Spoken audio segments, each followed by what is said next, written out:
Welcome, in front of me I have Samsung Galaxy M32 and today I'll show you how we can hide status and navigation bars on the screenshot.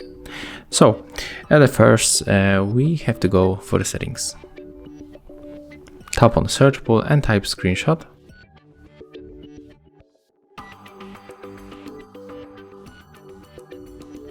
Let's go for a screenshot and a screen recorder. As you can see, when we are here, we have the hide status and navigation bar. So just take a look. When I take a screenshot right now, and after turn on this feature,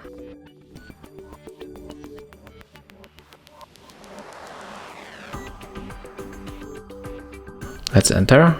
And as you can see, when you open it, right now when you turn on this option, the navigation bars just disappear. Wait, I just close this one.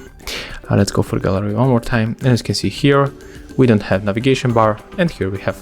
So that's how this feature looks on the Samsung Galaxy M32. Thank you guys for watching. Leave thumbs ups, comments, and subscribe to our channel.